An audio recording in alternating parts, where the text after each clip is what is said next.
is Terry Bradshaw, quarterback, Pittsburgh Steelers. It's 7:15. There's a new home run champion of all time, and it's Henry Aaron. This is baseball, Major League Baseball. And this is ABC's Monday Night Baseball, live from Fenway Park in Boston, Massachusetts. Looking. He's under the gun. He's flat. He throws. It is.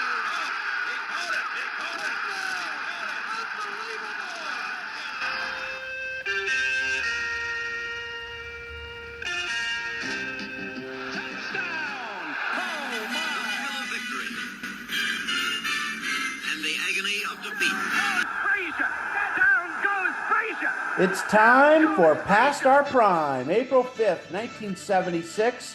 Scott May of the Indiana Hoosiers is on the cover of Sports Illustrated after Bobby Knight's team captures the NCAA title with a perfect season of 32-0. Kent Benson would say they were 33-0 because they beat Soviet Union earlier that year. That one didn't count on the record book, but nonetheless, an undefeated season for Indiana. Hello, everyone. Bill Mahoney, Mark Hoffman on hand with me, Scott Johnston, as we get set to once again look back at what was going on in the world of sports 50 years ago. And Mark, if it weren't for an injury to Scott May the year prior, we might be talking about a two-time champion Hoosiers team. Absolutely right. They were probably the best team in the country. You know, UCLA won it that year because Indiana had a major injury. And I think it was more of a karma thing because the year before in '74, UCLA probably should have won the national championship for Wooden, but they blew a 7-point lead in double overtime to North Carolina State in the semis, and probably what should have been the finals, one of the greatest college basketball games ever played. But the next year, they probably didn't deserve to win it because they were down by 1 to Louisville, and their best free throw shooter was on the line. They had no three-point shot in the game back then, but their best free throw shooter missed the front end of 1-on-1, and UCLA took the lead and won the game by a point, and then beat Kentucky in the finals. So I think it was karma that UCLA won in '75 and not Indiana, and then Wooden could retire on a high note. But in '76, as what happens a lot in sports, teams that were destined to win and didn't win the following year. The Spurs should have won in 2013 and beat the Miami Heat. Didn't, but then they won it in 2014. Indiana should have won it in '75, but in '76, perfect season, 32-0. Billy, we've talked a lot about this team that Coach Knight put together, the last team to go undefeated, truly one of the greatest teams in college hoops history.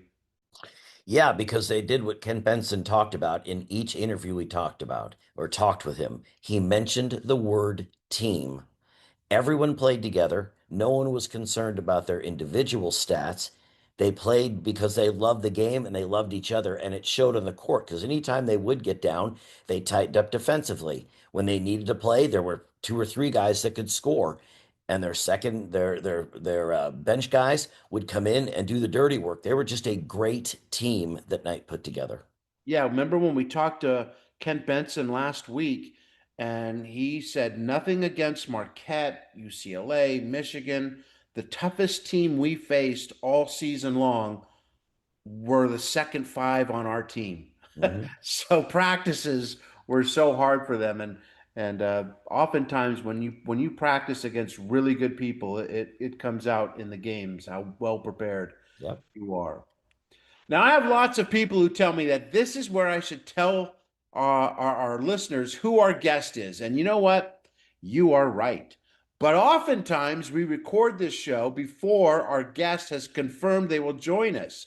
So I can't tell you who the guest will be because I don't know who the guest will be. I can tell you that Tim Kirkson of ESPN will be our guest next week, and you're going to love Tim. But still figuring things out as we record the April 5th, 1976 show. When I know, then I'll let Bill know, then I'll let Mark know, and then you'll know. So anyway, thanks for your help in letting me know that I should tease who our guest is. I haven't been doing this that long. So it's nice to know that we've got people looking out for our best interests. Usually we start with a scorecard, but Mark, you're going to jump the gun this week. You got something before the scorecard. Yeah, I got Music Talk by Roy Blunt Jr., and it's all about Terry Bradshaw. He's not just a quarterback. Terry acted, he was in some Burt Reynolds films, but he also was a singer. And in 1976, he did a cover of Hank Williams' legendary song, I Am So Lonesome I Could Cry. Hank Williams did it in 1949 and Terry in 1976. And the song actually made the top 20 Billboard chart in the country chart.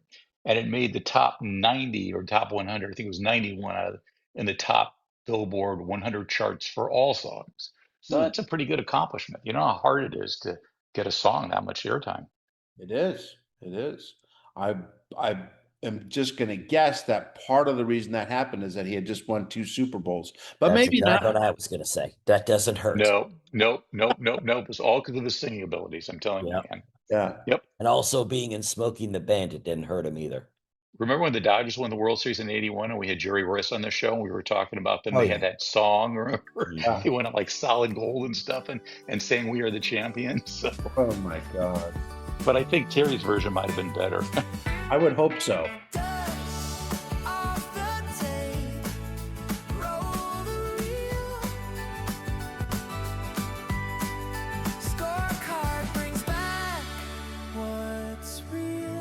Hey, the scorecard. We're going to start off with something I don't think people know. We now have interleague play, and we basically have one league. The American League, the National League. There's not much that differentiates the two anymore. But Mark, 50 years ago, that was definitely not the case.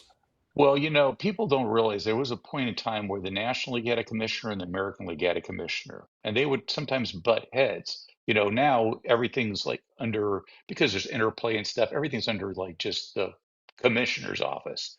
But back then, they had separate commissioner's office, and the American and National League had a little bit of a fight, over the expansion team in 1977, the Toronto franchise. And the American League won that battle, and that became the Blue Jays. But I mean, those guys, butted heads, and there was for the many years until recently, there was differences. The National League, they didn't want the DH that the American League had, so they still had the pitcher hit. The DH came into baseball in 1973, and the American League embraced it, but not the National League. So, but it's just interesting to read this article and see kind of the infighting they had between these two leagues. But cooler heads prevailed, and the leagues, eventually got along and kind of merged under one leadership. Yeah, I think I liked it back when they actually didn't like each other. Made it for much more interesting baseball. Think They of the All-Star they games back in tried in those the days. All-Star game. Yep. Yep. Mhm. And then even in this case, they didn't really come to an agreement. The American League offered a franchise to Toronto, and Toronto was like, okay, great. And then the National League was like, wait a sec, we were going to offer them. So it was definitely infighting, kind of like the infighting we're going to see between the owners in the coming Mhm. years. So Yeah. But I mean, think about it. Milwaukee was an American League team, and then it moved to the National League. I mean, that that would be like, a Democrat becoming a Republican, or yeah, vice versa. Astros. Went to the Yeah, National League for the American League. Yeah. Yeah. yeah. Because the And Dodgers Astros were a great little rivalry back in and the. there is talk about completely revamping Yep. how And making them geographically. the Yep. divisions look. Yep. Yeah, that'd be take some getting used to, that's for sure. Billy, tell me about how tough hockey players are. Give me this one example. I thought this was great. I'm just going to set it up. And when I was growing up, Pete Demers was to me the most famous trainer around of the Los Angeles Kings. And when he's talking about hockey players, he said they always play bruised. They play when other athletes shouldn't. Stitches don't even count. They consider cuts merely nuisances. He kept a running log of players' injuries and ailments. This is from the 74-75 season. He talks about Kings defenseman Bob Murdoch. Scott, can you help me on this one? You got it, buddy. Okay, this is Bob Murdoch's his Bob Murdoch, his injury log from 74-75.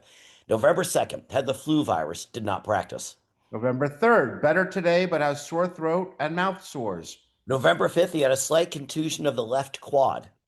November 19th, Cordron lotion for rash. December 14th, laceration, a puck to the left jaw, cut to the bone, sutured in New York.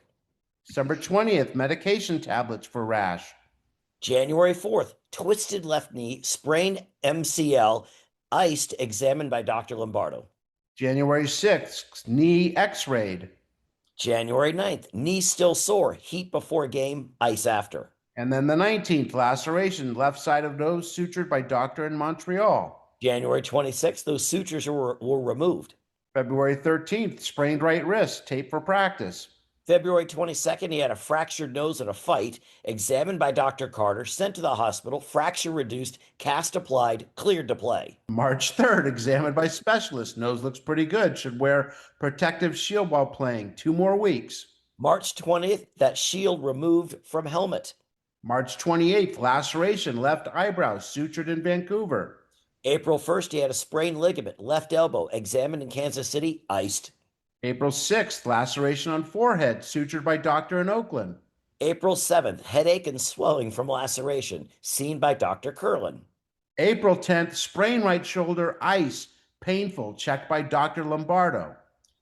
And how many games did Mr. Murdoch miss? 0. Wow. Wow. 0. Oh, they're something, aren't they? Oh my God. Oh, Yeah, that's a different breed of man. Yep. Much tougher. Back when quotes were bold, they said it. Back when quotes were bold, they said it. They said it. Billy, you go first. Major General Roland Reed. He's the military coordinator for the Montreal Olympics. The only way to get 100% security is to have everybody stay home. I disagree with Olympics. that. I completely disagree because where do most accidents occur?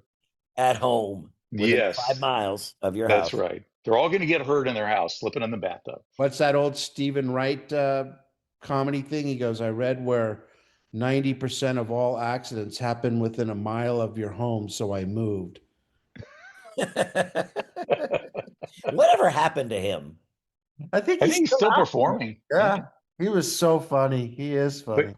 But you have to say it deadpan, like, okay, I'll do my they said it like he would do it, okay? Yep. Go. Barry Switzer, football coach at Oklahoma, asked whether he will stick with the wishbone. Well, since we're 54-3-1 with it, I suppose we will. Good job, Stephen. Yeah. Thank That was you. good, Mark. That was good. Well, and what's really funny about that comment, though, by Barry Switzer is that, they ran the wishbone, but then he got a quarterback named Troy Aikman, and he said, I'm going to start throwing the ball until he broke his leg, and then they went back to the wishbone. Right. They also had like 8 All-Americans on the defense. Yeah. No reason to throw the ball.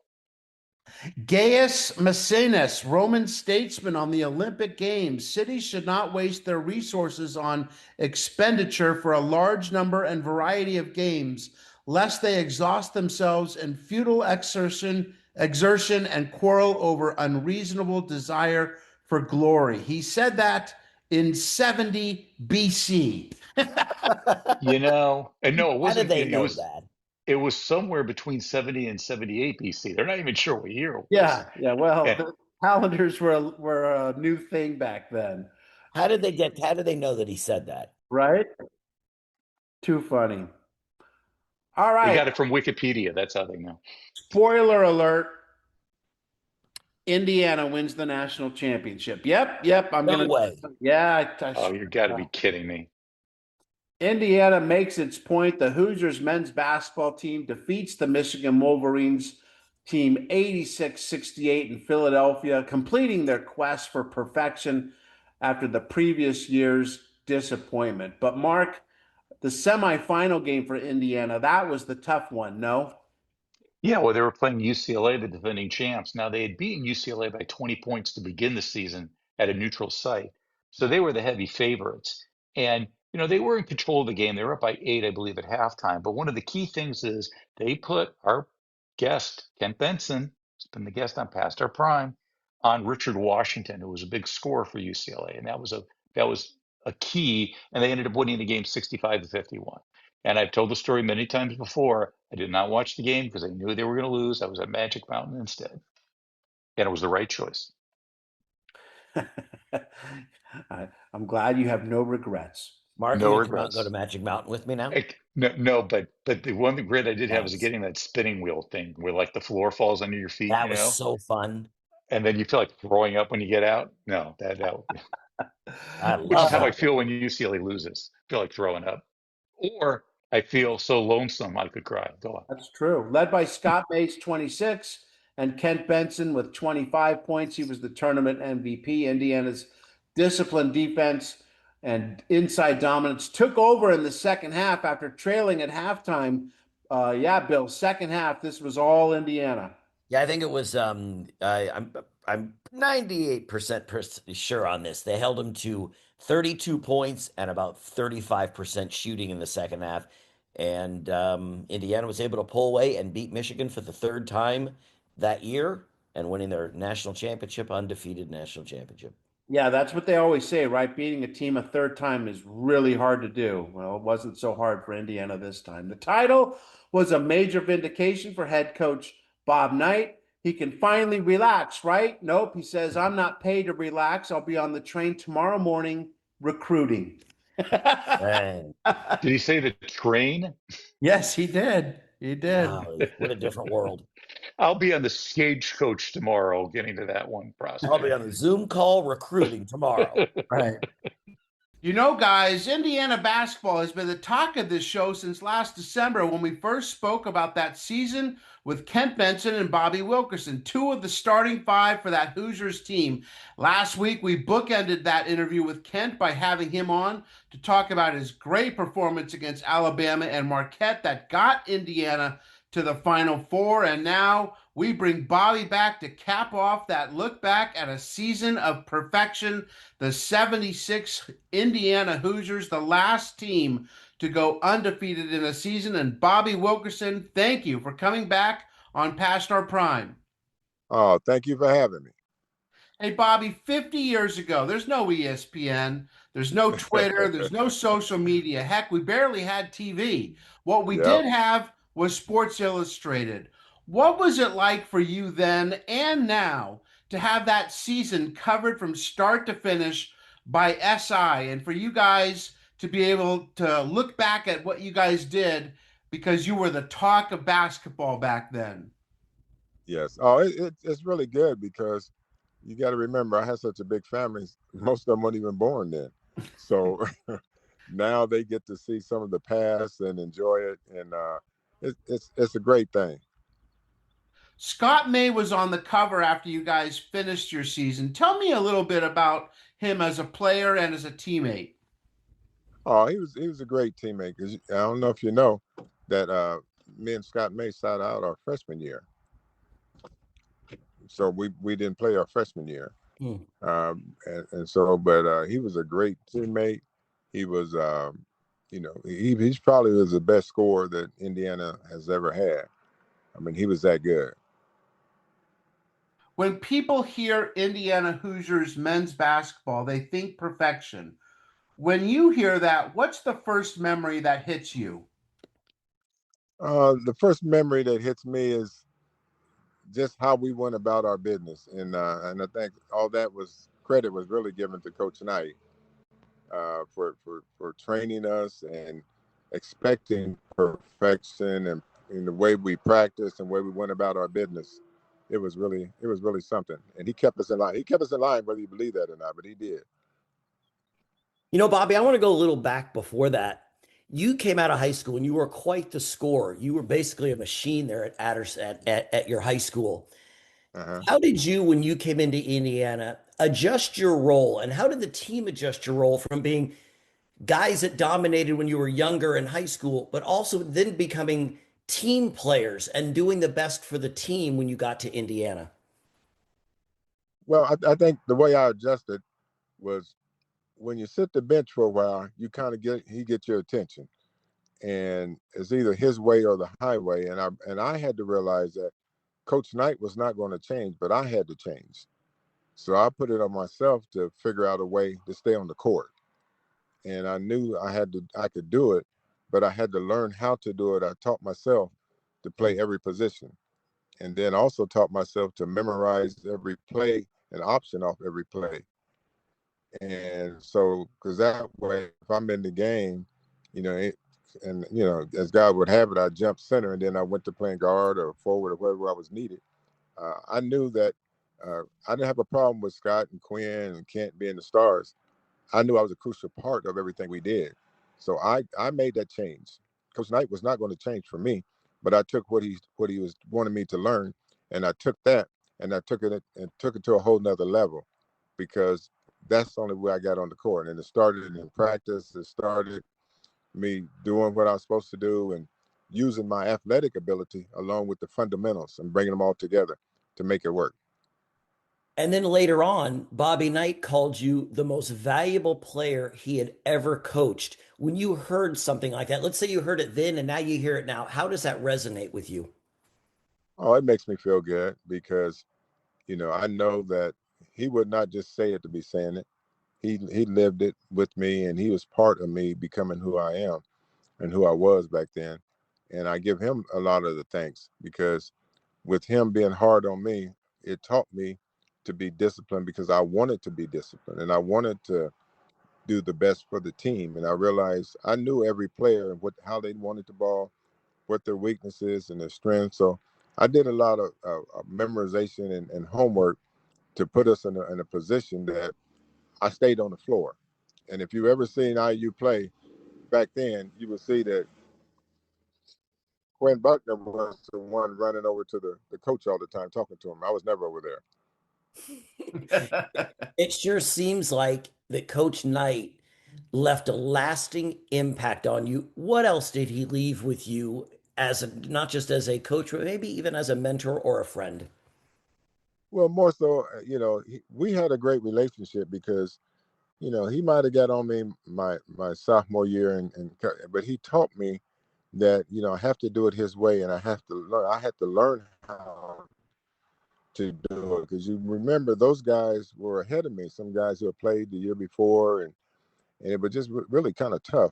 But what he taught me was that if I just put on my hard hat and go to work, everything. And thank God Kent came, because Kent caught all the hell when he came. So I was happy about that, because he wasn't on me no more.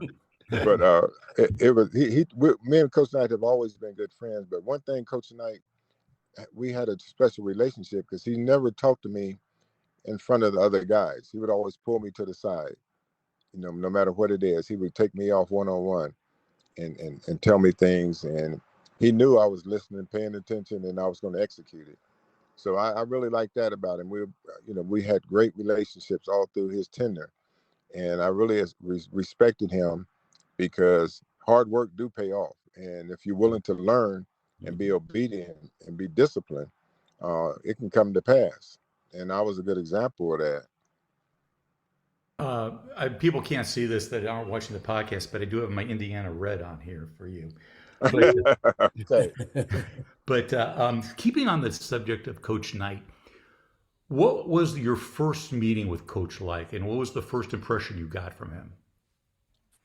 The first impression I got from him was when he came to my house and recruited me, and so he was good. My mother liked him, at least in the beginning. They were impressed, and he was really good on the house visit. He told me that he couldn't guarantee me that I'll start, but he would give me every opportunity to start. And he said, and grades are important. He said, if you don't get those grades, I'm gonna send you back home on a bus. And so I knew I was not coming back to Anderson on a bus. So, but he was a lasting impression on me and my family, and that was good. I like that, because he didn't give me nothing. I had to get there and earn it and fight my way through it, and I didn't have a problem with that. Is there something about Coach Knight that other people don't know? Because they have this impression of a guy throwing a chair, a guy being angry, but there are sides of Bobby Knight that only people that play for him know about. And is there something you can share that maybe people don't realize? Coach Knight had a big heart. He did a lot for people outside of the basketball. And the reason I know that, because we were the ones signing all the balls and T-shirts and hats that he was sending to people. So I recognized then that there's a whole nother side to him that is soft, and he cares. Whether someone write him and they want a hat, or they're just a fan, or someone is sick, and he would go see him, and that touched me. Because I didn't know he had that part to him, but as we grew, I realized that he's more than just a coach. He's a humanitarian. He does a lot for so many people, and people don't know about it. But he has a good spirit, and all they saw was the basketball coach night when he was at work. When I think of that 75-76 Indiana team, it brings back memories of an NBA team. I remember in 2013, the Spurs blew Game 6 of the NBA Finals against the Heat when they had a 5-point lead with like 30 seconds to go, and then lost in 7 games. But that motivated them. And then the following year, they dominated the Heat and won a title. So the 74-75 Hoosiers team, you lose Scott May, and then you lose the only game of the year to Kentucky. Did that serve as motivation for the following season? Because in your mind, you should have won the title the year before. Yeah. It was real motivation, because we were playing well, and even with Scott when he broke his hand, and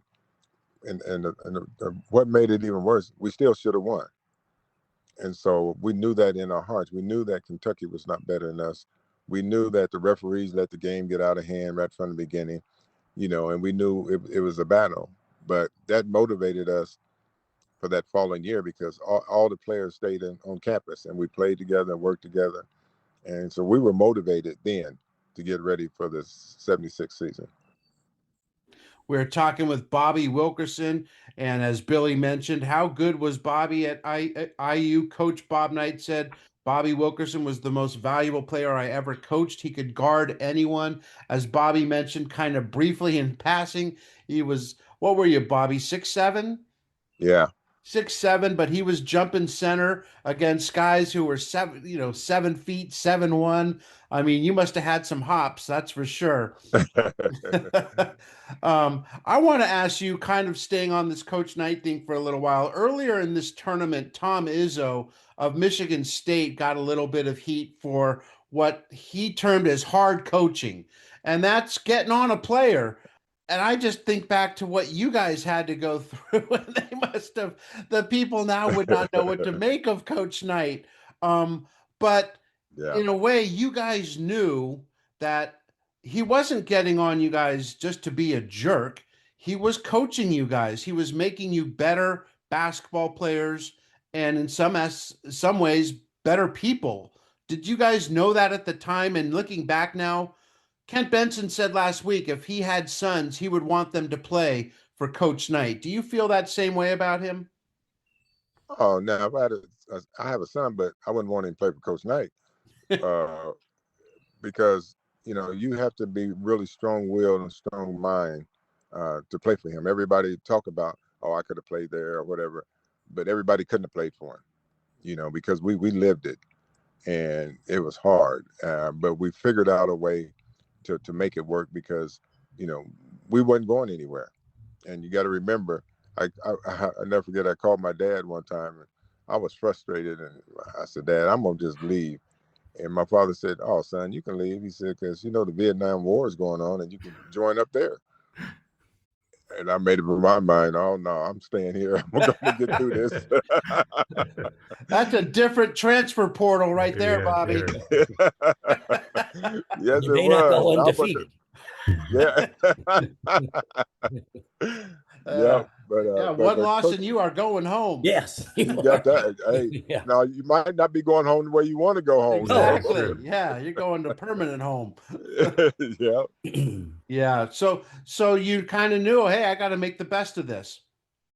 Yeah, and for me, and I think I told this before, that growing up, I didn't even know where the library was. I never went to the library in Anderson. I didn't know how to study. I didn't know how to take notes. And time I got there, I had a counselor waiting on me, and she was the one. I can't forget her name. She was at the February 9th thing, and I got to see her. She was the one that took me and taught me how to study and take notes, and there was a difference. And doing homework and studying, there's a big difference. And then how to take notes and how to go to the library and find it. I mean, but I enjoyed that whole year because I learned so much. I learned so much. And that what really helped me, because I wanted to learn, I wanted to know, and then once I got it, I never had grade problems in the pros. I mean, not in the pros, but in college, I never had a grade problem because I was prepared, and that year was crucial for me. I love that you mentioned her, the counselor, because it does take a village, to help these kids. You Yeah, were the man, as Bill mentioned in high school. You were the man, and now you come to IU, and like you said, as a freshman, you're not even playing. yeah, Mhm. yeah. And Hey, it wasn't hard, but it was. I knew what I had to do. I mean, I wasn't. I knew I had to learn. I had to learn how to study, and then I had to learn how to Coach Knight was about, and that was a whole process. do you remember realizing a certain time when you were thinking we might go undefeated? No, not really, because he had us so focused that it was only one game at a time.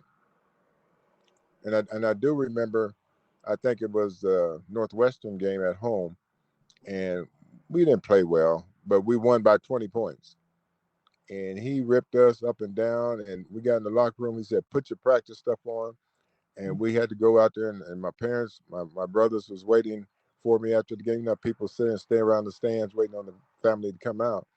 I had to go tell them, "Y'all might as well go home because we're gonna be here for a while," and we were. And that's how disciplined he was. That no, that's not good enough. We won by 20, and we should have won by 40. So nope, we went to work for 2 hours Oh, after a game. that's kind of a miracle on ice moment, you know? Yeah. So it was, but we understood, and it wasn't a problem. We got it, but everybody had got it, because we know him well enough to know that it was about perfection, and we did not play well.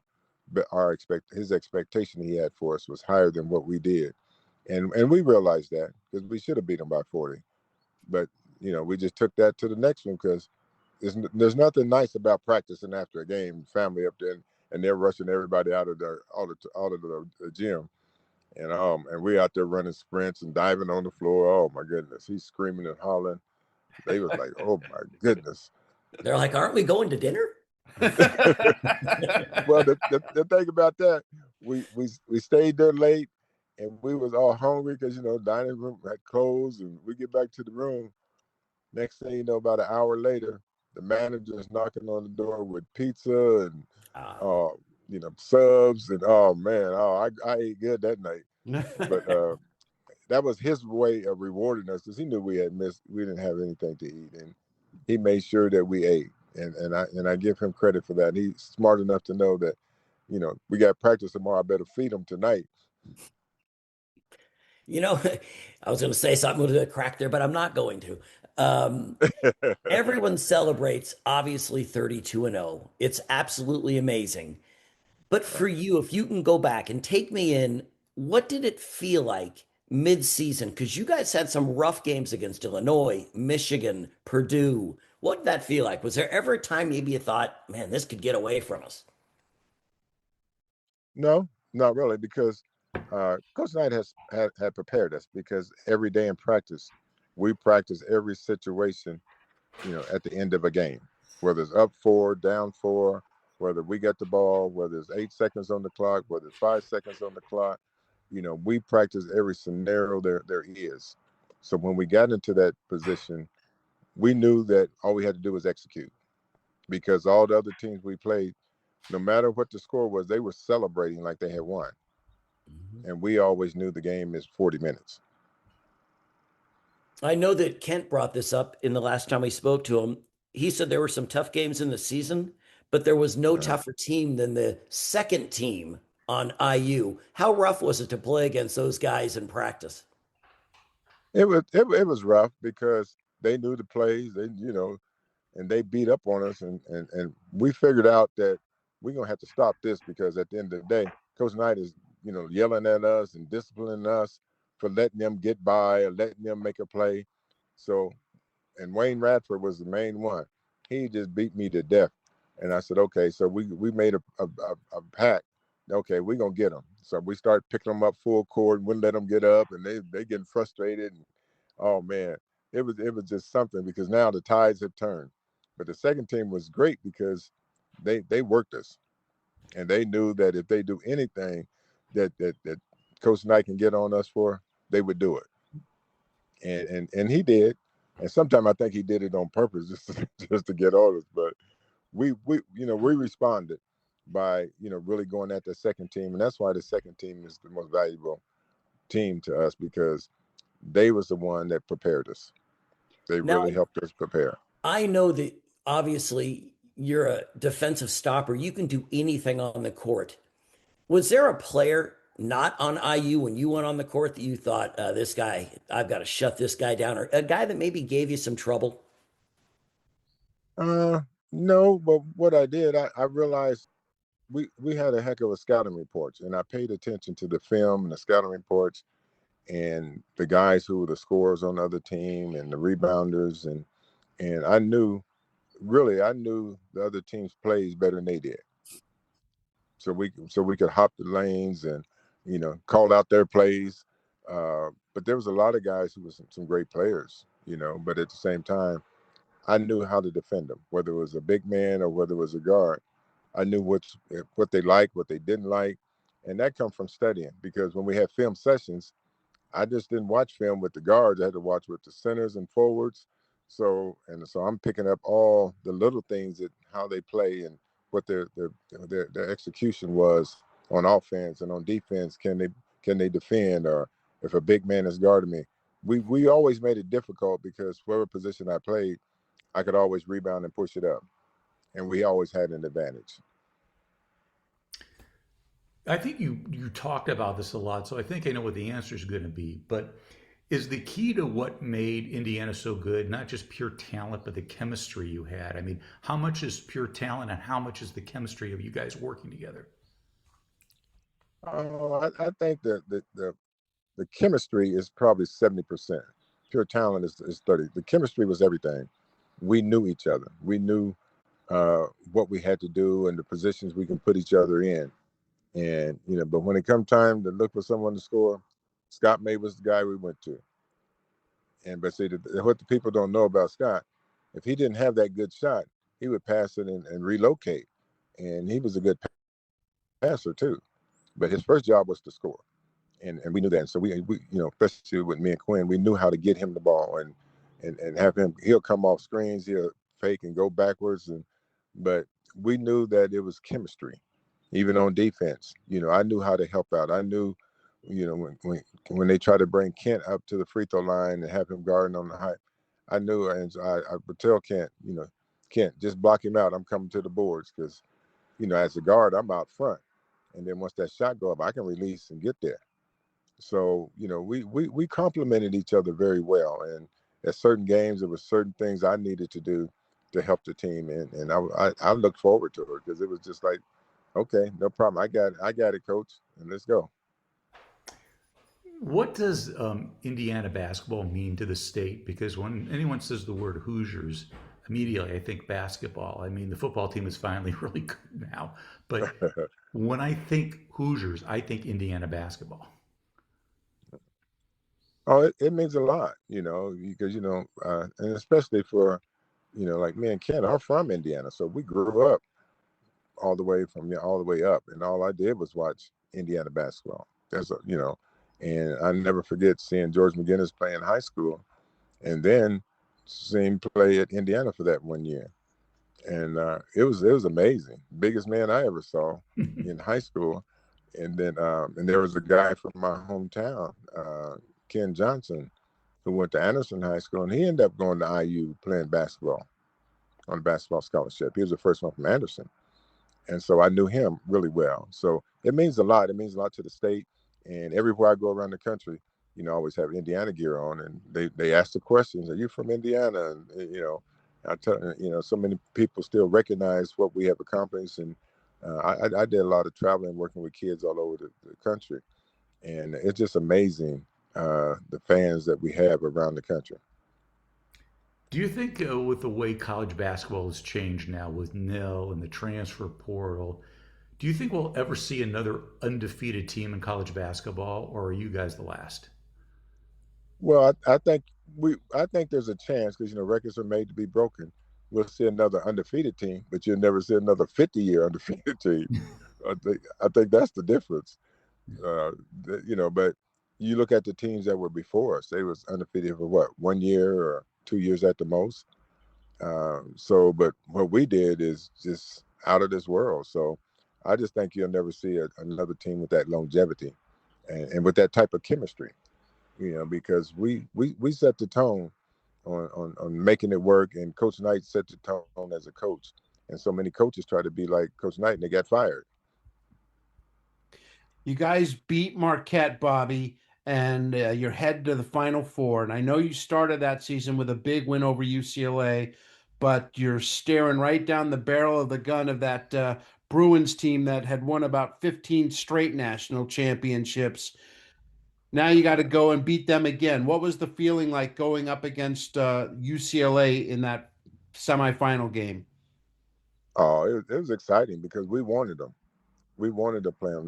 They thought they was really number one after we beat them in the first game of the season, and so they thought that was the fluke.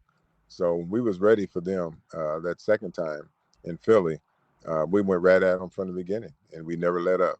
Yeah, you win 65-51, and now there's just one game left to put this all, put this all to rest. Uh, Unfortunately, the good news is you did get it done. You beat Michigan 86-68. The unfortunate news is that you weren't there to cut down the nets. Tell us yeah. about that game for you and for the team. Well, I wasn't there to cut down the nets, but Coach Knight came in the hospital, and John Havlicek was with him. The only question I asked him was, "Did we win?" And that's all I remember. And it wasn't the same. I didn't get to celebrate, but at the same time, I knew that I was a big reason that helped get us there. And so I was okay with that. I just missed the celebration, but I thank God that I was still alive. I didn't get hurt to that extent, and so it was bittersweet. But I celebrated with family and friends and all over the country, and especially with my family going back to Anderson. It was nice. It was nice. I didn't feel like I had a team celebration, so this 50-year celebration really helped me, being around all the guys and reminiscing and talking, and I love that because we all still are close. You guys, you take an elbow in the first half. That's what we're talking about here, and it knocks you out basically, sends you to the hospital, and you go into the half trailing Michigan. Kent Benson said that as soon as they got into the locker room, the very first thing that Coach Knight told everyone was, Bobby's okay. Bobby's going to be okay. And that inspired them. They come out and they blow out Michigan in the second half. What do you remember about the first time you saw your teammates, and when was that? Uh, Once I got out the hospital, I went back to Anderson, and because school was about out, I think it was a couple of weeks till school was out, and I stayed there for about a week and a half. Then I went back to school, and it was nice, but it just wasn't the same. I mean, they were happy to see me. I was happy to see them, but I just felt I missed out. One of the biggest games of my life, I missed out, and then I had to really think about it to say, hey, I was a big part of that, and um, you know I love my teammates regardless, and we had a nice time, but it was still kind of bittersweet. But they were there, and I just appreciate the fact that they thought enough of me to keep me in the loop of the things that they had done. And Coach Snyder, we had the banquet, and it wasn't the same to me, but it was closure. And then you look at that. I was just thinking about it when you were talking about that 32-0, depending if you talk to Ken, it's 33-0 because you beat the Soviets. 32-0, what does that mean to you? When you think about it, 50 years later, that's an undefeated team. That is incredible. Yeah, I think for me, it puts the perfect season in it ties it up in a bow. and to be 50 years, it double ties it. I mean, you can send it and package it everywhere you want to go. But we all had different roles to play, and we executed those roles, and we were disciplined enough because no matter how good a coach is, he's no good without the players that buy into it. We bought into what he was teaching us, and we executed it. Those are the two things most teams miss out on because they celebrate after a win, and they forget they have another game coming.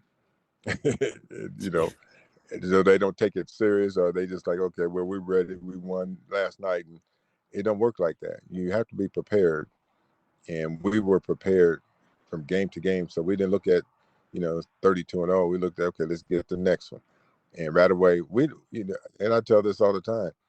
Every city we went to, we never saw any other city. It was strictly business. All we saw was the hotel, the walk-through room at the hotel, the gym, the workout, films at night. I mean, we saw nothing, but it was strictly business when we stepped on that court. When you hear about miracle teams, well, I'll just say the Miracle on Ice with Herb Brooks giving a great speech. Was Bobby Knight a big speech giver? Did he stand at the door and do the pointing at you? Was he someone like that, or did he just let you do your stuff and let you know and practice what you needed to do? Oh no, he get us in practice because back then there was no limit on practice times, and so we practiced 7 days a week. And watch film. So he wasn't a big screamer and holler. Sometime in the game he would get excited, but I tell people Coach Knight didn't do nothing without knowing what he's doing. There's a method to his madness, and he was great at it. He had referees licking out his hands, and next thing you know, they're hugging. I said, "Oh my goodness!" After he cussed and threw chairs, and them the same officials that come in the preseason, they're talking to us about the rules. I said, "Oh man!" I said, "I think they're buddies." Things we never knew at the time. But then after the 76 season, you go into the NBA, you're the 11th overall pick to Seattle. What was the difference then going from college to the NBA for you? Well, the difference for me was there was no discipline, and half the stuff, 90% of the stuff that went on, Coach Knight would not have allowed it. And so, that's Bill Russell was the coach, and he was laid back, and it was frustrating. It was just frustrating because, it wasn't about the little things, and pro's a whole different world, especially back then. And I didn't really care for it. I didn't care for a lot of the things that went on from the players, but I had to remember everybody's a grown man, and they've been here before I was here, and but still, I didn't really like it. The players were just different. Do you have camaraderie with the other Indiana championship teams? I mean, obviously the teams in 1940 and 53 were before your time, but Isaiah Thomas in 81, the Keith Smart shot in 87 to win the game. Do you keep a camaraderie with the other players that came after you? Yeah, for the most part, me and Isaiah and Ray Talbert's from Anderson, so he grew up coming behind me, and he went to Madison Heights, and then on to IU and on to the NBA. So those guys, I knew Isaiah. I got to know him because I was at some of those games and been able to see them play. Keith Smart, I didn't really know him, but I kept up with Calbert Chaney and Greg Graham and those Allen Henderson. I knew those guys to watch them, and I was happy for them. They went through a whole different set than what we went through. I think Coach Knight was trying to find us in every other team he coached, but he couldn't do it. But those guys, I really kept up with a lot of the guys who played after me. Is there something about the state of Indiana, because high school basketball is so huge in the state, and if you think of the movie Hoosiers, just it emphasizes that. How important is the sport of basketball to the state, not just for the Hoosiers, but from the high school level and now with the Pacers and the NBA? I think it's crucial. I think the class basketball have caused it to go down because they want everybody to be a champion, but everybody's not going to be a champion. Everybody's not going to be on that pedestal. But I loved it when we played because everybody got a chance, the David and Goliath stories. And that's what made it so competitive. And that's what I loved about it, because on any given day, small teams, it didn't matter, wasn't no class back then, but you better look out because everybody was coming at you, especially when the tournament started. And there was a lot of upsets. It's trivia time. Past our prime, but still in our prime. Questions rolling like a tumbleweed. Back when you guys won the championship in '76 that Monday, the Oscars were the same night. So you were competing against the Academy Awards. So your trivia question is true or false? Your basketball game was mentioned during the Oscars. Is that true or false? I'll say it's true. It is absolutely true. They were presenting an award, and they go, and the winner is, and actor Elliot Gould, who was one of the presenters, said, Indiana 86, Michigan 68. So obviously a basketball fan. He must have been listening to the game during the ceremony. Yep. Oh, that's great. Love that. Love that. Hey, speaking of perfection, Bobby, how much did you guys enjoy that football team this year from IU? Loved it from game to game, right in front of the TV with family and friends, and screaming all the way. It was great.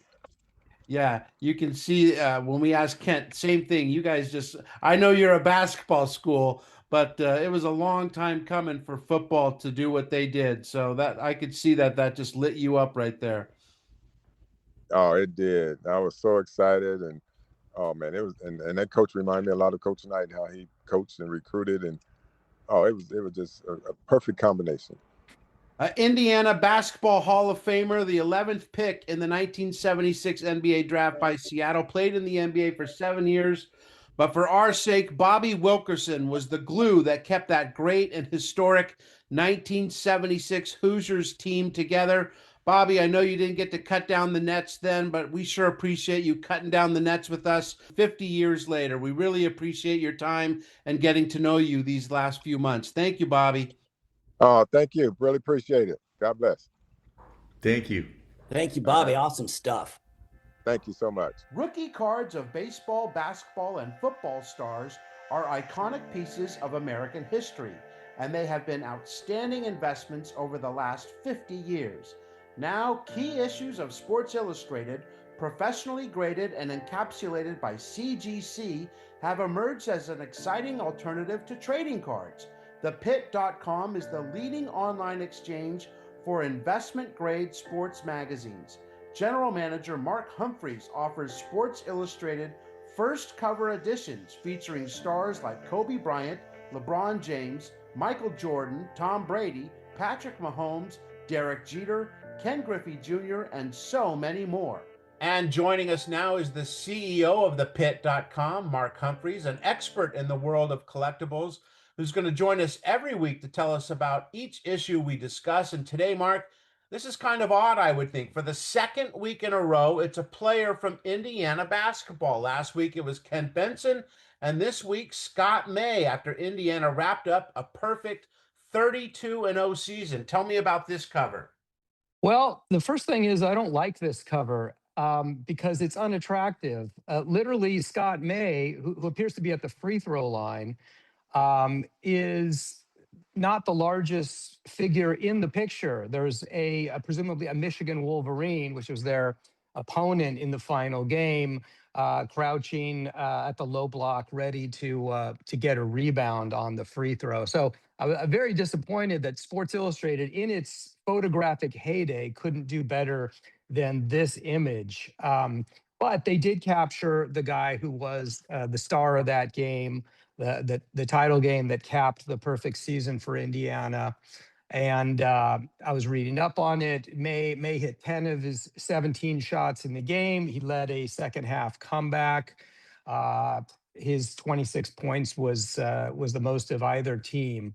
And he scored 18 of those points in the second half. So they had the right guy. And the cover is collectible in the sense that it represents this historic perfect season by Indiana. It represents the biggest star on the team, along with Benson. I believe Benson was the #1 pick in the following draft. Scott May was #2, and he went to the Bulls. Had an injury-riddled career, 7 seasons there. He did make the All-Rookie team. And then he ended up playing 7 more seasons in Europe. As I've mentioned many times, the fact is that collectors ultimately care about college careers only if the guy goes on to become an NBA superstar as well. And so I've never seen a graded and encapsulated copy of this issue because collectors almost exclusively collect Hall of Fame level players, and Scott May, through injuries or whatever reason, never rose to that level. But so it's really just a perspective view that, what could make this magazine collectible? Well, obviously, if people want to collect Indiana University material, this is one of the most significant moments in the history of Indiana sports.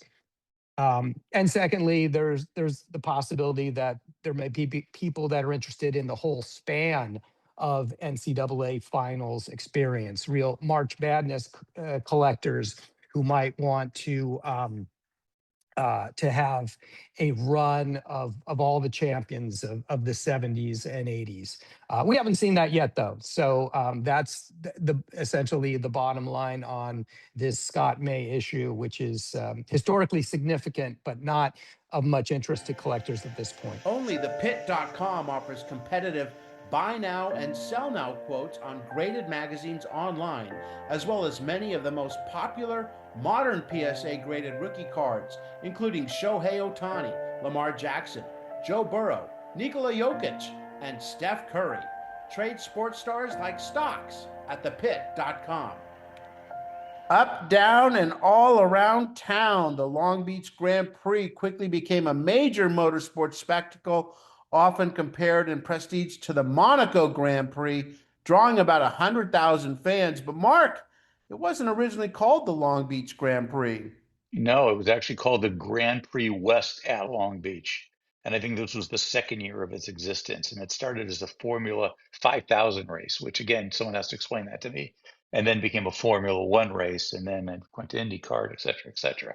But yeah, I mean, it's pretty amazing that, it's the most, I think, when you think of Long Beach, that's probably the thing that you think about the most now with the city. It's associated the most with Long Beach. Yep. Yeah. People don't come to see the Queen Mary like they used to. And I have an affinity for Long Beach because not only my grandfather lived in Belmont Shores and I would visit him all the time, but there was a short period of time in my life, and if people don't understand this, okay, I lived on the west side of town. I would drive down to Long Beach to get my hair cut. Yes, I would drive 30 miles to get my hair cut. And I did that for a couple of years, and that makes no sense at all. What, was it a hottie or something that was cutting your hair? No, no. And think about trying to do today with gas prices. No way. Man, that must have been some do. Was that the grandfather that was born in 1800? Yeah. Come on down and yeah. Some guy I've never heard of by the name of Clay Regazzoni led from start to finish for Ferrari, with teammate Niki Lauda finishing second. Race produced controversy when James Hunt crashed after a disputed defensive move by Patrick Depailler. Angry confrontation ensued. So some stuff on the course, some big names driving down there. And this was back when Formula One, once again, one of those sports that we didn't know a lot about, but we kind of knew some of the major characters from back in the day. And you mentioned James Hunt and the rivalry or friendly rivalry he had with Niki Lauda, the subject of the movie Driven, one of my favorite movies of all time, actually. James Hunt died too young. Yes. Yeah, he died. Yeah, he was in his 40s. Yep. A good neighbor gets gunned down. The NCAA championships featured intense rivalries and record-breaking swims, including Jim Montgomery and Bruce Furness repeatedly trading the U.S. records in the 200-yard free. Billy, Bruce, a past guest of ours, one of our our favorites from what was it, last August, I Yeah. think. Yeah. Yeah, he was in the Bruce Furnace was in the 200-meter freestyle. He was up against Jim Montgomery, who had set a U.S. record earlier in the 200-meter freestyle, but he was beaten there by Bruce Furnace, who did a 136.91 to beat Montgomery, who had a 137.65. Then Montgomery came back later in the evening that same day and did a 136.53. Wow. Just amazing that he sets a record, that record's broken, he comes back a few hours later and beats that record. Yeah. And to think these guys are going to be teammates, Yes. like in the relays and stuff, the rest of the world must be, going, oh my gosh, these guys are trading, setting the world record. They're half of the 4x200 relay. Unbelievable. USC had such a great swim program. I mean, Yeah, they did. put so many Olympians. But when I think of USC swimming, I actually think of Swim with Mike, which is the charity event, in honor of Mike Nyholt, who was paralyzed in 1981, and they created the foundation, which has been great, creating scholarships and stuff.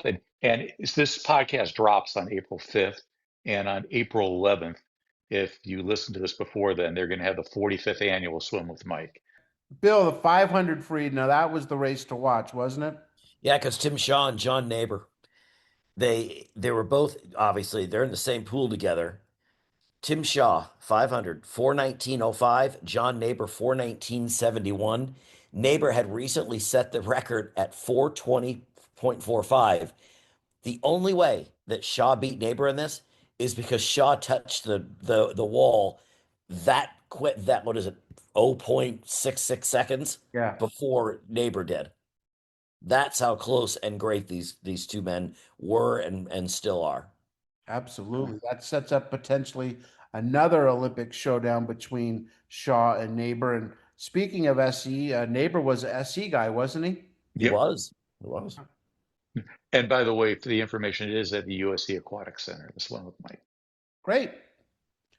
Rookies who are hot cookies. Now, Billy, one of the more underrated players of the 80s, without a doubt, was Jose Cruz of the Oh Houston yeah. Astros. With Boy, that big afro and that. oh, he could hit, man. He Yes, is he could. the definition of the professional hitter. But he had a little brother, I think, named Hector, and Yeah, Hector. He was ready to be he was going to be the starting third baseman for the St. Louis Cardinals and actually had a fairly decent year offensively. 13 home runs, 71 runs batted in. He did lead the NL in errors with 26. So they moved him to the outfield. And then unfortunately, it just didn't work much after that. He had not over 9 seasons. He finished with a batting average of 225, 39 home runs, 200 runs batted in, and he played in 624 games. So things didn't work out as well for Hector as it did for Jose. But hey, man, he still got to start at third base for the Cardinals for 1 year. Yeah, and it's so funny. He's kind of the featured guy in this article previewing the rookies that year. But listen to these other ones: Willie Randolph, Mike Norris, Chet Lemon, Jerry Royster, Butch Weiniger. Those guys all had some good careers, and Jim Gideon, Billy, he's also competing for a roster spot. He's like the one guy in there that we didn't hear much of. No, because he was a 6'4" right-handed pitcher. He's ready to go. He was 19-0 in Texas with Texas and led them to the NCAA title. Well, he did all right in the minor leagues. He had 2 shutouts. They promoted him to AAA. He won 6 of 11 starts. He started 1 game in the major leagues for the Rangers, September 14th, 1975, and that was it. Wow. Out of And baseball. And as you always say, Billy, that's an accomplishment in and of itself. It is. But I'm sure that was disappointing for Jim, Yes. no question. And Marcus, is always the case in sports, especially baseball. Look at all these names that we just spoke of, and yet there's one name that's missing. Yeah, and who won the Rookie of the Year that year? Who won the Cy Young that year? A guy that's not in this article, the rookie Mark Fidrich. And who can blame him, really? Because no one thought that Fidrich spent the first month in the bullpen. I remember he got carded, I think, when their team was on the road because he was only, I think, 21 at the time. And then he makes his debut he makes his starting debut. He had pitched in relief a couple times on a Saturday against the Cleveland Indians. It was the backup game of the week, but it was shown in Los Angeles. And he retires the first 18 batters he faces. Then he gives up back-to-back singles. And Maury Wills was doing color on the broadcast, and he said, "Now I'm going to see what this guy's made of, because now for the first time he's in trouble." Well, the next batter hits into a double play, a run scores, but he retires the next 7 batters and finishes with a complete game 2-hitter. He would lose his next start to Louis Tiant 2-0, but then reel off 8 straight wins. And I mean, he won one of those games pitching 11 innings, which was never heard of, back then. And then he became a hero on Monday Night Baseball when he beat the Yankees 5-1, and the crowd wouldn't leave until he came out and took a bow, which started a whole new trend in baseball. And Fidrich started the All-Star game. He went 19-9 that year at a 2.34 ERA. It was a magical season, and it was just so sad that that was it, because the following spring he hurt his knee. He didn't start pitching again until late May. Lost his first 2 games and reeled off 6 straight wins. Looked like he was the old Mark. Then lost 2 in a row. Then had arm problems and was shut down. Following year, won his first 2 games, complete games, 2-0. Arm problems again, was shut down, and his career was never the same after that. But in 1976, the bird was the word. That is true. Those were a lot of words. Yeah, it was. Like, I hate my Tigers, so I never talk about him. I know. Ted Simmons of St. Louis said the trick is to find a guy like Fred Lynn who could shoot your club into the playoffs and the World Series. 50 plus years later, no team has found another rookie like Fred Lynn. So, and they're always around. How is it that, all we need is a rookie to come hit 330 with power and play Gold Glove center field. Okay, write that down. Oh, all right. Little golf. Johnny come lately. Johnny Miller staged a remarkable comeback at the 1975 Masters tournament. Things didn't start so well for him there, Billy, but he made it close. He did, but there was another Miller at the top of the leaderboard. It was Aaron Miller. He led at 4 under. Johnny Miller had shot a 75, so he wasn't anywhere near the front of the top. In round 2, Miller faded. That's Aaron Miller. Jack Nicklaus would lead by 5. Round 3, Nicklaus is still at 9 under. Johnny Miller is now 4 back. Aaron Miller, we don't know where he went. Final round, Nicklaus wins at 12 under, 1 stroke ahead of Johnny Miller and Tom Weiskopf. Miller afterwards said, "Man, I'd rather win the Masters than any other tournament," and that's the one major he never won. Yep. Yeah. What was really heartbreaking is he finished second in the Masters 3 times in 71, 75, and 81. The article mentions he wants to follow up that U.S. Open win, that he had in 73, looking for that second major, and he wouldn't get it there. But he would later in the year win the Open Championship or the British Open. But that's the only 2 majors he ever won in his career.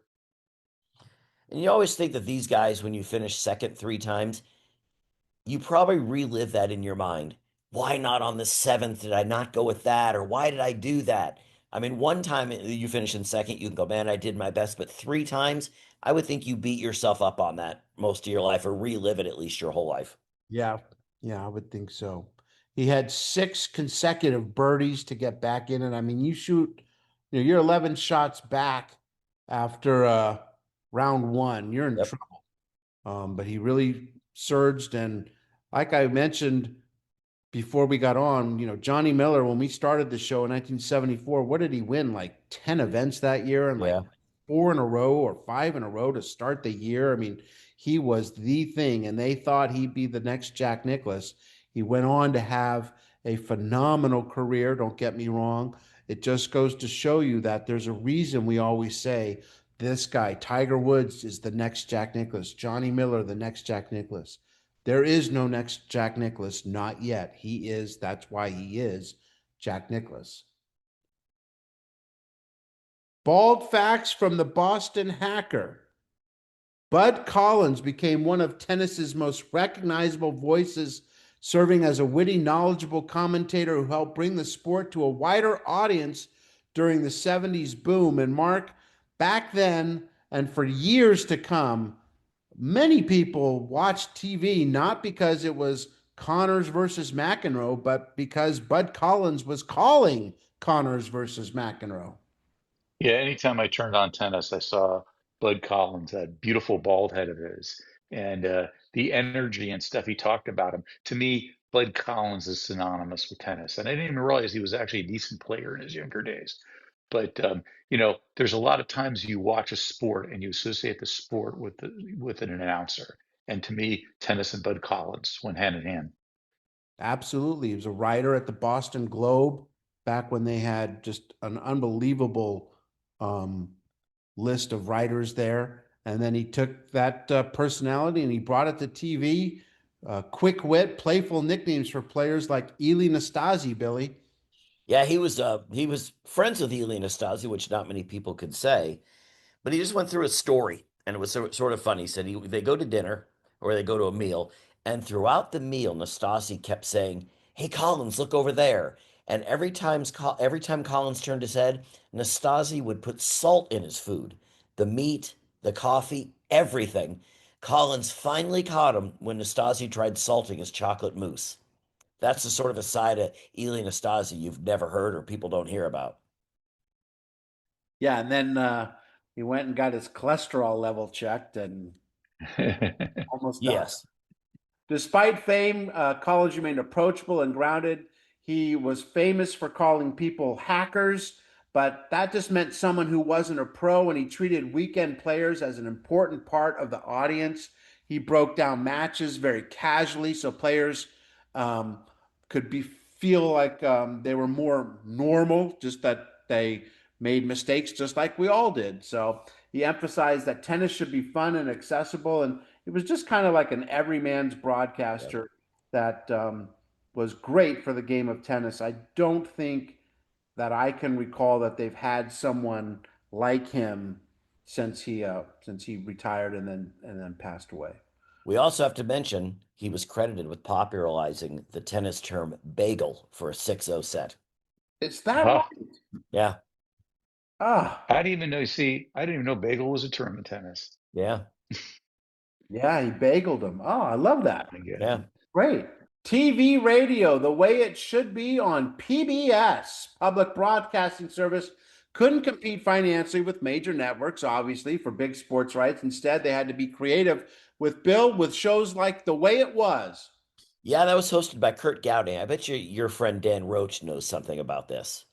But the show, hosted, like I said, by Gowdy, it featured athletes looking back on memorable sporting events from the past. Sort of to me, when I read that, I thought sort of an odd thing to be on PBS, but I think to be a neat type show to do now. I agree. Our show was sort of close to doing that. We just Right. look back on athletes from 50 years ago. So in a Right. sense, we're following that slightly.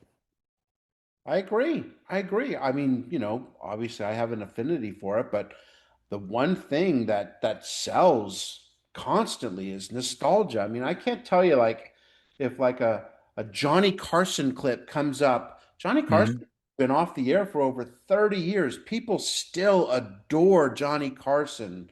They adore seeing the old Tim Conway clips and stuff. Yep. And that's true when it comes to sports and entertainment. What's the most popular segment of the Oscars? The memoriam, when you go, Yeah. oh, I remember that guy. Oh, he was in that, I mean, of course, we all remember the Redfords and Duvals, but when what was it, Isaiah Whitlock? I mean, Yeah. you Yeah. go, The guy oh, with the she. right? The Wire. Yeah. It was also in Cedar Rapids, the movie with Ed Helms, and his character constantly refers to the show The Wire, which I thought was funny since Wow. he was in it. And Udo Kier, who I can't picture the movies, but I know the name. He Right. played A lot of vampires in a bunch of films. Terrence Stamp. Yeah, Terrence Oh Stamp. yeah. You will kneel before Zod. Right. So I'm just saying, people love that stuff. It makes sense that a show like that would have been good. Or remember the popular game show Sports Challenge, where they'd have like Yeah.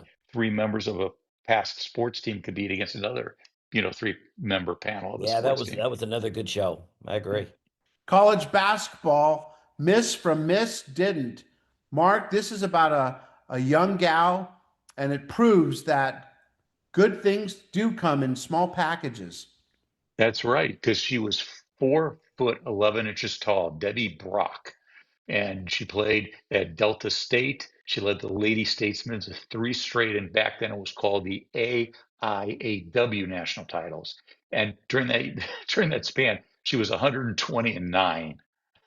That's crazy. And she was drafted the women's basketball league. There was a women's basketball league back then, and she was drafted in the 4th round, 1978, by the Milwaukee. Okay, this will be a play on Bucks. Okay, so what do you think the Milwaukee team was called? Does. The Does is correct. The Milwaukee Does. She was a Kodak All-American. Her number 22 was retired by Delta State. Um, just a good team, and she was a really good player. I mean, think of that, Billy. We were talking about small ball players.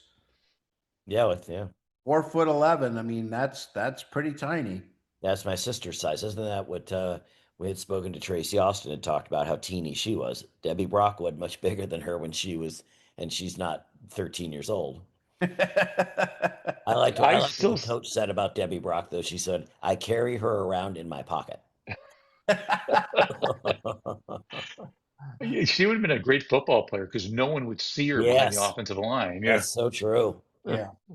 Might not have been able to take too many hits, but maybe. She's good for about one play. Right. Pop goes the people's pick. Telly's Pop became the people's favorite despite ordinary and breeding and unremarkable appearance, attracting widespread public attention and love rather than just respect for his performance. And Mark, why was that? Well, Telly's Pop, first of all, is owned by Telly Savalas, who was a very popular actor in the 70s. He had done movies. He was actually a villain in a James Bond film, but he had done lots of movies, but he became real popular in the 70s for a TV show called Kojak. And he had this bald head. He shaved it off to do, I think, the greatest story ever told, the Bible movie in the 60s. But his trademark was that bald head. And he owned a horse, and they called it Telly's Pop. He liked to suck the lollipops on his show because he was a smoker and he was trying to quit smoking. But I think the better name for the horse would have been "Who Loves You, Baby," because that was his catchphrase. "Who loves you, baby?" But it was a really good horse, man. I mean, it won the California Triple Crown as a 2-year-old. So, I mean, this was a good horse. Yeah, Telly Savalas also got a black eye because someone tried to take away his Tarringtons. That's right in the end. No, but the funny story, I told this before, is I'm walking down the street one day with a friend of mine, and there's a guy way down the street with a bald head, and I go, this is in the 70s, and I go, "Oh, it's probably Telly Savalas, it's Kojak." And then we get closer and closer, and it was Telly Savalas. Did you say anything to him? Of course not. Come on. Why not? Why "Who Loves You, Baby"? That's right. Like he doesn't get that enough. Right. No, they never do. No, but like that. In all seriousness, no, we see a lot of, like, being bald now is completely acceptable, but that was not the case back then. He was the first one to kind of make it look really cool, or not, maybe not the first, Yul Brynner. But certainly up there. He embraced it, and it was cool with Telly, no question about it. Yes, it was. Chipping away at Wooden, UCLA's Al Skates is one coach who won't get the axe. If he keeps felling opponents, he'll win more NCAA titles than the Wizard of Westwood, and I believe he did just that. Bill, it was news when Skates' teams didn't win a volleyball title. I know he had 19 national titles. John Wooden, Mark corrects me if I'm wrong, had 10 basketball titles. You're correct. But the thing is, Skates didn't get the, I don't know how to say respect. He just didn't get the office that maybe Wooden got. Skates he worked out of a tiny shared office with gymnastics coach Art Sherlock. He had no recruiting budget and relied on phone calls to recruit players. And that was Mark. We had him on our show. That was one of the guests Mark got. We did, because I was about to say, well, he'd be a great guest on our show. Oh, wait, we had him. But the great part about Al Skates is, besides being the coach of UCLA volleyball, he also taught PE at an elementary school in Beverly Hills. And we talked about him. My 2 nephews took PE classes with him at Horace Mann Elementary School in Beverly Hills. Yes. So did Tony Richards. Yeah. UCLA's teams combine experience and athleticism with standout recruits like 6'7" freshman Casey Keller. He just was it's kind of like Dan Gable at Iowa. These coaches kind of get like a a rhythm, and all of a sudden they win, and it just recruiting becomes much easier because you can say, "Hey, we've won the last 5 NCAA titles. Want to win one? Come here." And that's just what he did. And yeah, our 20th show, May 20th, 2024. Jim Mangus, who was a All-American volleyball player at UCLA under Al Skates, and we had both of them on. That was a good one. 1, 2, 3 for Hubie. Hubert Hubie Green emerged from relative anonymity to dominate the PGA Tour, winning 3 consecutive tournaments. Try that again. Tournaments, culminating in the Heritage Golf Classic, Billy. Yes, he was. That was, my God, 3 in a row in any era is an amazing feat for a golfer, and Hubert Green did that. But he had to hold off Jack Nicklaus. Jack Nicklaus at the Heritage Golf Classic. He began the final round 8 strokes back, but he closed the gap to about, I think it was 3 strokes. Then he bogeyed 10, 13, 14, and 18. He finished 200 tied for 11th. So good for Hubert Green, who did actually win 29 PGA Tour wins. You just don't hear about him very much because he sort of, well, not sort of, he did fly under the radar. He did. He did. He won the U.S. Open in 1977. He won the PGA Championship in 85. He's a member of the World Golf Hall of Fame. Just one of those, pros that came out every week. And if he wasn't winning, he was a top 10 finisher, a really great golfer from back in the day. Come down the stretch they come. For the record, Mark, I like the one you have. You did well, because I picked the great ones. This is about a jockey, okay? And his name is John Letts. And a lot of people probably haven't heard who he was. And frankly, if you were born like, in the last 100 years, you probably don't know who he is. But John is actually Loftus, Loftus, Loftus.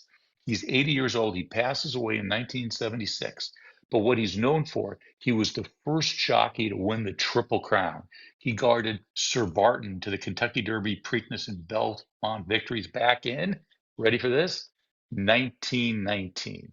Ooh. 107 years ago from us. Did you see that, Mark? I did. I was actually an adult because I could get in. I was trying to That's pay child prices. They wouldn't let me. But yeah, he had over 500 wins in his career, 2,000 races, 9 on Man of War. So he also rode Man of War the only time Man of War lost. So pretty influential jockey. Absolutely. Right? My goodness. That's a long time ago, friends. Billy, I like yours too. Well, yeah, mine's about gymnastics and love. Ooh. This is at the American Cup Championship, Gymnastics Championships at the Madison Square Garden. Nadia Comaneci, age 14, scores 39.75 out of 40 to be the women's champion. Bart Connor from Morton Grove, Illinois. How did they meet? Age 18, scores 56.45 out of 60. He's the men's champion, but it doesn't end there. These 2 future Olympic legends would later marry and are now celebrating 30 years together, and they don't take my phone calls. So, well, there's a long list of people that do that. That doesn't mean I don't try, but you think about it, Romania and Martin Grove, Illinois. There's really, other than this event, there may not be any chance that those 2 ever meet. That is so true. Yeah, that's a great point. Faces in the crowd, Mark. Faces in the crowd. Well, I've got Ralph Tasker. He's the head basketball coach at Hobbs High in New Mexico. He won his 600th game when his Eagles beat another school. I can't even pronounce this. YSLETA. Yeah, That one. High. Yeah, 115 to 87. He's coached the Eagles at that point in time for 27 years. He's taken to the state 4A finals. He was named the New Mexico Coach of the Year. But it doesn't end there, okay? So he coached for over 50 years, 49 of them at Hobbs High. And if you don't know where Hobbs is right on the Texas-New Mexico border, like southeast part of the state or whatever. Is that off the 23? Yeah, it's where the 23 and the 88 meet. Thank you, Scott. I was wondering that. God, you guys are so good. No, but it's where it's near. It's near Area 51. It's near Roswell and stuff like that. So he's probably an alien. But he won 12 New Mexico Boys State Championships, won with Loveland High and 11 with Hobbs between 1956 and 1988. He was twice named the National High School Coach of the Year. He's in the Naismith Basketball Hall of Fame. So, great. And of course, New Mexico, and this is incredible. So his overall career numbers, 1,122 wins, 291 losses. That's almost an 800 winning percentage. Wow. But I have, affinity for New Mexico basketball because my wife played high school basketball in New Mexico and then a scholarship to play at the University of New Mexico in Albuquerque. So, when a program in New Mexico does well in basketball, I take notice. Yes, Bill. In fact, you were going to do that faces in the crowd, and I've given you 5 demerits for even attempting to do a New Mexico. Yes, I'm That's done. right. I'm announcing my resignation right now. And you know what? If we do this show for another, I have to do that in 29 years, we're going to get into 2005, and Sports Illustrated did like every state in the union, they would do an issue on them, and they do like highlights of what happened in that state that's important. And one of them is my wife's alma mater, and it talks about the girls' basketball team she was on. Does it So if talk you ever about get her? that, no, but the basketball team and the basketball No. program. So. Well, it's riveting stories like that will keep us going for 29 Yes. more years. Yes. Bill, who do you got? It's just Chris Wu from Hawaii. He won the 100-meter breaststroke at the Hawaii State Championships, and he later represented the United States at the 1976 Olympics. I don't know what road he lived off. I don't know if they've done anything on his high school program. I don't even know if he actually swam after the 76 Olympics. My apologies. I don't think he really even existed. Yeah, his brother, his son Brian, is on the Mariners. Oh, thank God, nothing for any of us on the 19th hole. Apparently, people were not that angry about anything in March or February of Sports Illustrated. So we can just say, wow, what a week in sports 50 years ago. Scott May and the Hoosiers were perfect. Rookies like Hector Cruz making waves, Johnny Miller's Masters charge thrilled, and a little 4'11" Delta State women's girl, Debbie Brock, winning championships. Thanks for listening, everybody. That's it. We're past our prime. And a fitting way to end the show in honor of how we started it off with Terry Bradshaw. I'm so lonesome I could cry. I could cry. I am crying.